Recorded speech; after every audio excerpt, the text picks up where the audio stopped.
শাকিল হাসানের ক্যামেরায় সকালের বাণীতে আছি আমি একেএম সুমন। আমার পিছনে দেখছেন যে রংপুর সিটি কর্পোরেশনের মেয়র মোস্তাফিজুর রহমান মোস্তফা এই মুহূর্তে কিন্তু দেখছেন যে মিছিল, যে আনন্দ মিছিল, সেই আনন্দ মিছিলে তিনি নেমেছেন এবং তার সঙ্গে যে জাতীয় পার্টির নেতাকর্মী তারাও কিন্তু যোগ দিয়েছেন।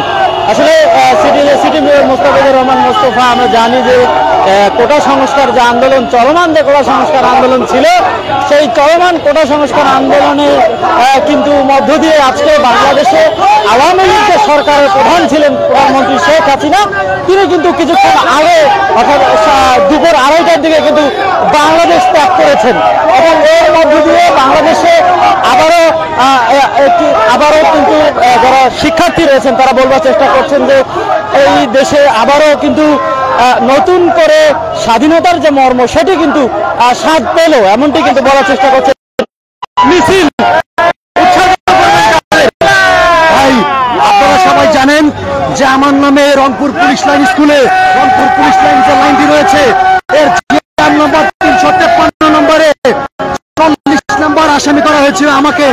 আমি আজকে 20টা দিন ধরে আমি আমার বাবা মায়ের মুখ দেখতে পারিনি, আমি আমার প্রিয় মানুষদের মুখ দেখতে পারিনি। আজকে আমি মনে করছি আমার এই হাত বাঁধা ছিল দিদি পুলিশের অত্যাচারে, প্রশাসনের অত্যাচারে।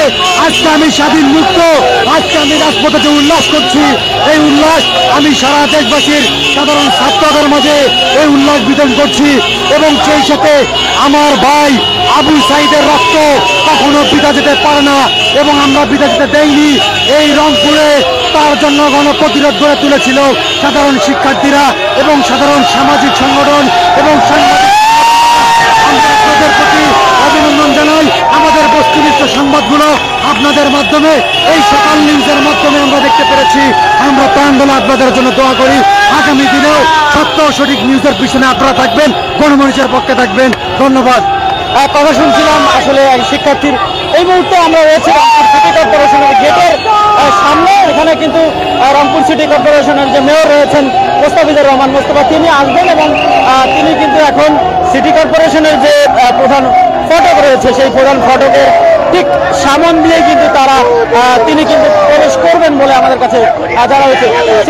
যান্ত্রিক ত্রুটির কারণে আসলে আন্তরিকভাবে দুঃখ প্রকাশ করছি। যে সিটি কর্পোরেশনের মেয়র মোস্তাফিজুর রহমান মোস্তফা, তিনি কিন্তু এই মুহূর্তে সিটি কর্পোরেশনে প্রবেশ করছেন। আমরা ঠিক তার গাড়ির পিছনেই অবস্থান করছি। সিটি কর্পোরেশনের ভিতরে প্রবেশ করছেন মাননীয় মেয়র মোস্তাফিজুর রহমান মোস্তফা। আমরা যদি আপনাদের একটু জানানোর চেষ্টা করি যে এই যে আপনারা জানেন যে চলমান আন্দোলনে কিন্তু মেয়রকে জড়িয়ে যেভাবে আসলে নানা ধরনের গুজব ছড়ানো হয়েছিল, অপপ্রচার চালানো হয়েছিল, সেগুলিকে একেবারে নস্যাৎ করে দিয়ে আজকে কিন্তু সিটি মেয়র মোস্তাফিজুর রহমান মোস্তফা কিন্তু দেখছেন যে আপনারা আসছেন এবং তিনি আজকে সিটি কর্পোরেশনের ভিতরে এই মুহূর্তে প্রবেশ করেছেন। যদি একটু সিটি কর্পোরেশনের মেয়র মোস্তাফিজুর রহমান মোস্তফা এই মুহূর্তে দেখছেন আপনারা সিটি মেয়র মোস্তফা ভাই একটু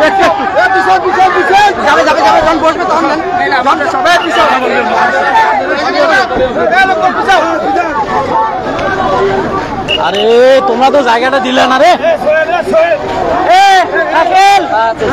ভাই চলে গেল আর থামাও কথা কই।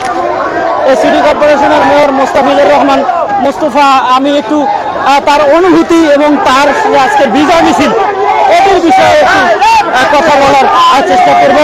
যে আসলে সিটি মেয়র মোস্তফা, তার সাথে একটু কথা বলতে চাই। ভাই ভাই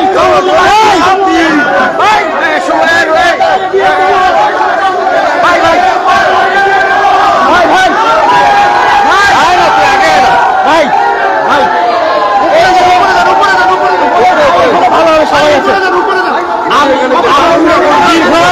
দীর্ঘদিন ধরে আমরা আপনার সঙ্গে ছিলাম এবং আমরা দেখেছি কিভাবে আপনাকে হেনস্থা করার চেষ্টা করা হয়েছিল।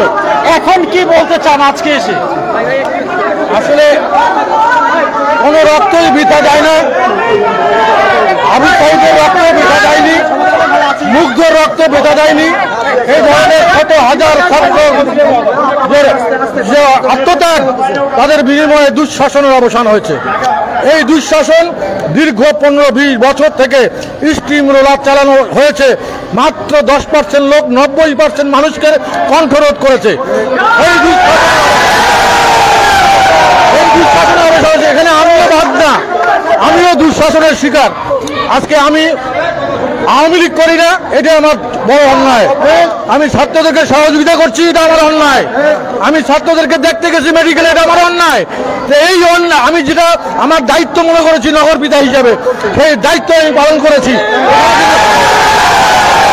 যদি অন্যায় হয় আমাকে ফাঁসিতে ঝুলাইলে আমার কোনো আপত্তি থাকবে না। আমার যদি মেয়ে ঠিক করে যায়, আমরা গণমানুষের কথা বলি, গণমানুষের ন্যায্য অধিকার আদায়ের জন্য যে বক্তব্য, যে কথা, সেই কথাগুলো আমরা বলে গেছি। হবে না, সব দুঃশাসনের বিচার এই বাংলার মাটিতে হবে, এই বাংলার মাটিতে হবে।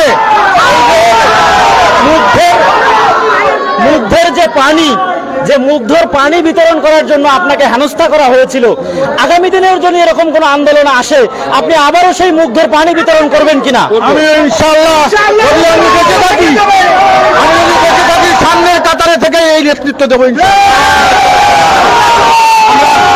সিটি কর্পোরেশনের মাননীয় মেয়র মোস্তাফিজুর রহমান মোস্তফার সাথে কথা বলছিলাম। তিনি আসলে আমাদেরকে জানানোর চেষ্টা করেছেন এবং তিনি বলেছেন যে আসলে তার সাথে যে পরিমাণ অন্যায় আচরণ করা হয়েছে, শুধুমাত্র দল, তিনি আসলে বলবার চেষ্টা করছিলেন যে শুধুমাত্র আওয়ামী লীগ না করবার কারণেই কিন্তু তার যে ন্যায্য পাওনা ছিল সিটি কর্পোরেশনের, একেবারে দুবারের কিন্তু তিনি নির্বাচিত এবং সর্বাধিক ভোটে নির্বাচিত, কিন্তু জননেতা হয়ে কিন্তু নির্বাচিত হয়েছিলেন। তারপরেও তার যে প্রাপ্য, যোগ্য প্রাপ্য প্রতিমন্ত্রী পদমর্যাদা, সেটি কিন্তু তাকে দেওয়া হয়নি।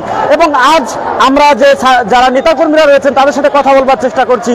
আজ এই আন্দোলনের মধ্য দিয়ে আরো একটি বিষয় কিন্তু জোরালোভাবে বলবার চেষ্টা করছেন জাতীয় পার্টির নেতাকর্মীরা, যে সিটি কর্পোরেশনের মেয়র মোস্তাফিজুর রহমান মোস্তফার যে যোগ্য সম্মান, যে প্রতিমন্ত্রীর যে পদমর্যাদা, সেটি যাতে দেওয়া হয়, সেটি এখন আন্দোলনকারীরা বলবার চেষ্টা করছেন যে প্রতিমন্ত্রীর পদমর্যাদা যদি তাকে দেওয়া হয়, তাহলে এই সিটি কর্পোরেশনের মেয়র মোস্তাফিজুর রহমান মোস্তফার সঙ্গে কিন্তু যে আচরণ, ন্যায়সঙ্গত আচরণ, সেটি করা হবে বলে জাতীয় পার্টির নেতাকর্মীরা কিন্তু বলবার চেষ্টা করছিলেন। সে খবরই দিচ্ছিলাম আপনাদের। শাকিল হাসানের ক্যামেরায় আমি এ কে এম সুমন।